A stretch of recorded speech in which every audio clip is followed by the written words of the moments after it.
Salam saudara terkasih dalam Kristus Yesus. Kita jumpa lagi dalam renungan harian embun pagi hari ini. Sebelum kita mendengarkan firman Tuhan, kita bersatu dalam doa.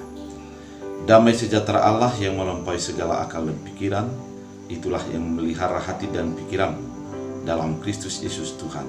Amin. Saudara terkasih, firman Tuhan untuk kita pada hari ini dari Wahyu 3 ayat 3. Dalam bahasa Batak Angkola dikatakan demikian. Jadi, akon ingoton mulu do mangulahi sanga aha nagi niajarkon tuhamuna jolo. Songoni muse dohot na jagit munu.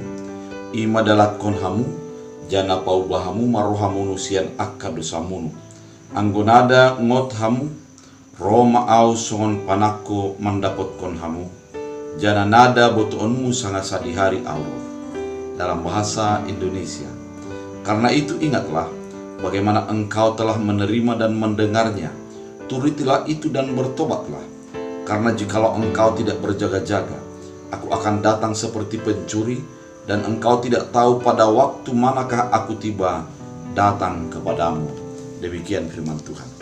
Saudara terkasih dalam Kristus Yesus, seperti kita ketahui bahwa kitab Wahyu merupakan tulisan daripada Yohanes ketika dia dibuang ke Pulau Patmos. Dan pada pasal 3 ini merupakan surat Yohanes kepada jemaat di Sardis. Pada saat itu dia mengingatkan agar umat atau jemaat itu memiliki pola hidup sesuai dengan ajaran Kristus. Dalam hal ini, bagaimana agar mereka menjadi sesuai dengan ajaran Kristus Yesus? Salah satu tekanan yang terdapat dalam ayat 3 adalah sadari bahwa Allah akan datang segera dan kita tidak tahu kapan itu waktu kedatangannya. Hal ini merupakan suatu peringatan bagi kehidupan kita bahwa memang kita tidak akan tahu kapan Tuhan akan memanggil kita, kapan akan berakhir kehidupan kita.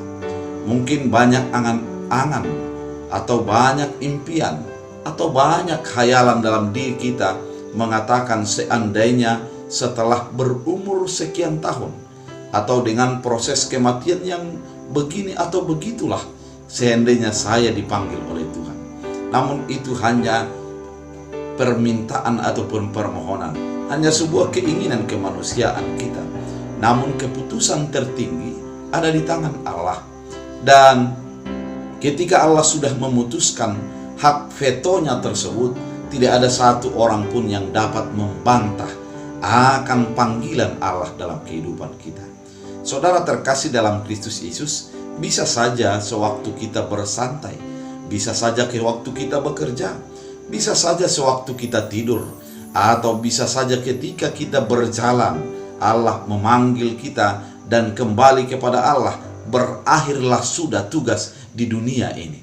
Namun firman ini mengingatkan kepada kita bahwa bagaimanakah kita mengisi hari-hari kita yang Tuhan sediakan pada saat ini.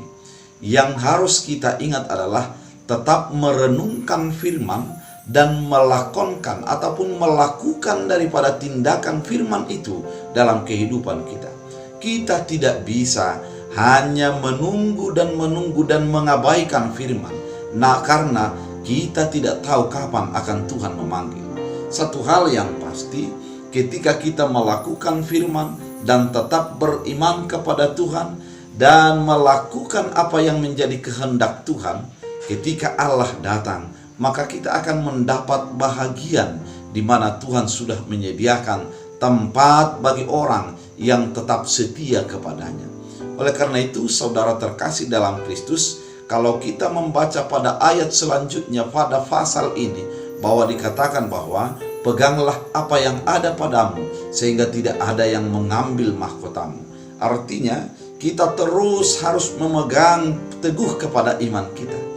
Kita harus tetap melakukan apa yang menjadi kehendak Allah dan menyukakan hati Allah di dalam setiap apa yang kita lakukan. Dengan demikian, kita menjadi orang yang beruntung. Dengan demikian, kita akan mendapat bahagian di mana Tuhan menyediakan tempat bagi setiap kita. Saudara terkasih dalam Kristus Yesus, kematian adalah misteri. Namun di dalam misteri, kematian adalah sebuah kepastian yang tidak bisa ditunda ataupun dibatalkan oleh apapun. Bisa terjadi kapanpun dan dimanapun, oleh karena otoritas Allah, kehendak Allah yang mau menyatakan kuasanya dan menyatakan menjadi hak petonya tersebut. Oleh karena itu, saudara terkasih dalam Kristus Yesus, firman ini mau mengingatkan kita bahwa selagi ada kesempatan, mari tetap merenungkan firman, melakukan kehendak Allah, berbuat yang baik, dan menyingkirkan egoisme kemanusiaan kita. Masuklah ke dalam kehendak Allah di setiap langkah-langkah kehidupan yang kita lakukan. Dengan demikian, kita menjadi orang yang berbahagia. Kita menjadi orang yang mendapat kesempatan untuk beroleh tempat yang sudah disediakan Allah bagi kita. Oleh karena itu, di dalam misteri kapan Tuhan akan memanggil kita dan bagaimana cara Tuhan memanggil kita, kita tidak tahu. Namun yang perlu untuk kita lakukan adalah tetap melakukan yang terbaik dan tetap memuji Tuhan senantiasa, merenungkan firman Tuhan di dalam segala kehidupan kita. Dengan demikian kita menjadi orang-orang yang tetap waspada, orang-orang yang tetap mempersiapkan diri akan kehendak dan keputusan Allah tentang kehidupan kita. Sekali lagi saya ingin membacakan bagi kita. Karena itu, ingatlah bagaimana engkau telah menerima dan mendengarkannya. Turutilah itu dan bertobatlah, karena jikalau engkau tidak berjaga-jaga, aku akan datang seperti pencuri. Engkau tidak tahu pada waktu manakah aku tiba datang kepadamu. Oleh karena itu, kita persiapkan hati, dan karena kita tidak tahu kapan Allah akan memanggil kita. Tuhan Yesus memberkati. Kita bersatu dalam doa.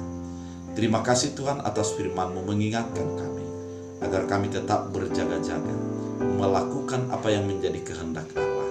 Dengan demikian, kami akan menjadi orang yang selalu mempersiapkan diri di dalam segala keadaan. Jadikan firman-Mu berakar, berbuah, bertumbuh dalam kehidupan kami. Hamba berdoa kepada setiap orang yang mendengarkan firman. Topang mereka, kuatkan mereka, teguhkan mereka di dalam setiap apa yang mereka kerjakan, sehingga campur tangan Tuhan memberikan solusi di dalam setiap pergumulan yang mereka hadapi. Dalam Kristus Yesus Tuhan